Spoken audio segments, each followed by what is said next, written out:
All right, good morning. My contemplation this morning is on how to stop losing money on agro exports. How to stop losing money on agro export. We are currently in the season of cashew and also, of course, cocoa, main crop. Sesame seed is also out. Ginger. I mean, a number of commodities. During dry season, generally, you have commodity ready for export. A lot of commodities, actually, agro commodities. And of course, minerals. I'll talk about mineral in another video, but today my focus is on how to stop losing money from export. There's a viral video going on. I'll see if I can add it to this video so you can see it. I'll add it to this video actually, so you can see it. Just take a look at it and see what people are doing. And it's sad, but for me, you are an exporter. If you are an exporter, you need to know what is possible. You know to know what people are. It's like you want to export sesame seed. What are the things people will do that will mess you up in sesame seed? In cocoa, what are the things you should be able to know how to dictate sharp practices? How to dictate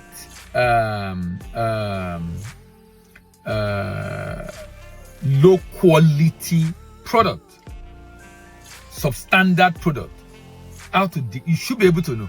In fact, the reason why I often say the first thing you need to do for you to consider even export in general is to be export ready. Meaning you are export ready. Being export ready means you understand everything about the business.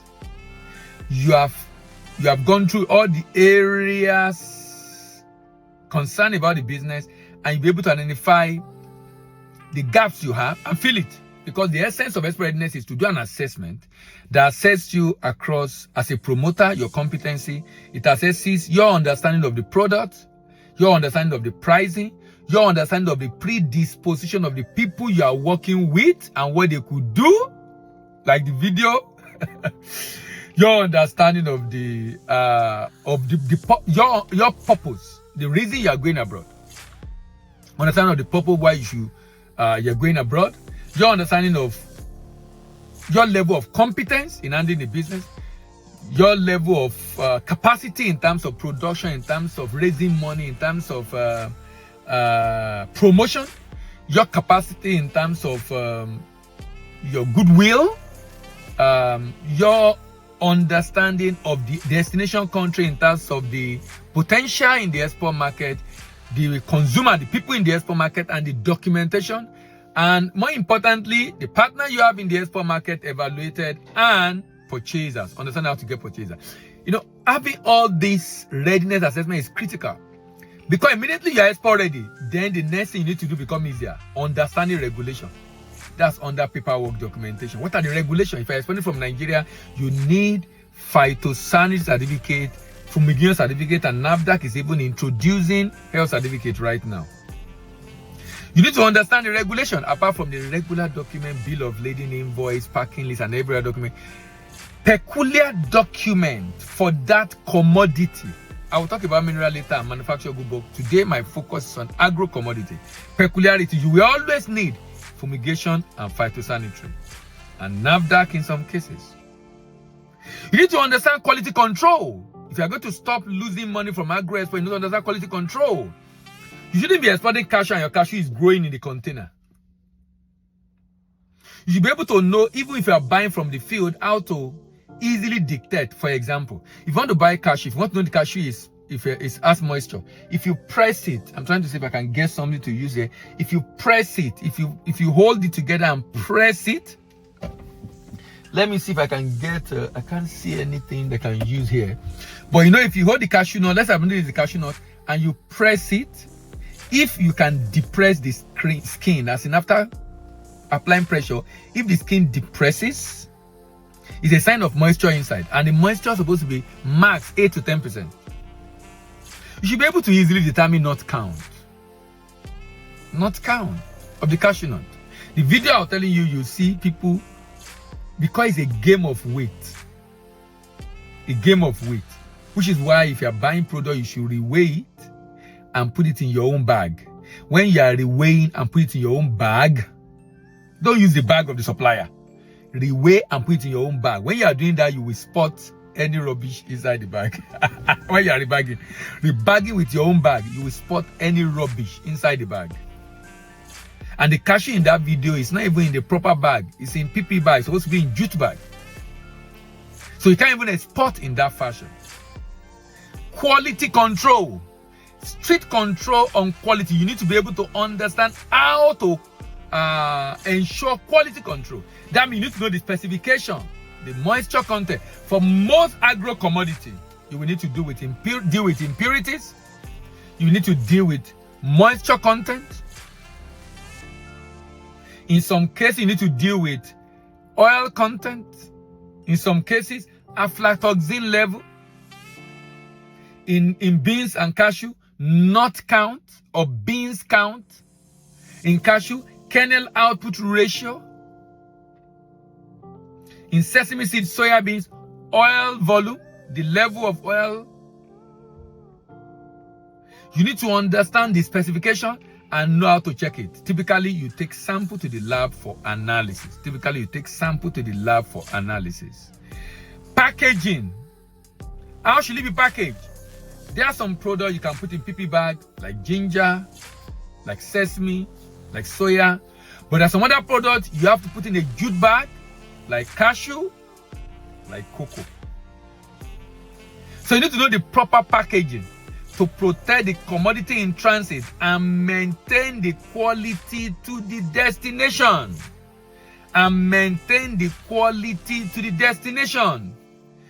One of the ways you can ensure you buy the right quality product is to have a good relationship with your supplier and ensure they get a fair share of the value. If you sell to them at a bad price, that will be a problem. If they have a fair share of the value, that means you are buying at a good price. Good relationship. Build a relationship with supplier, with the transporter, with the buyer to facilitate smooth transaction. If you have a relationship with supplier, most likely, because you have a good relationship, even if you have fraudulent intent, most of them will not do that. Why? Because they love and cherish the relationship.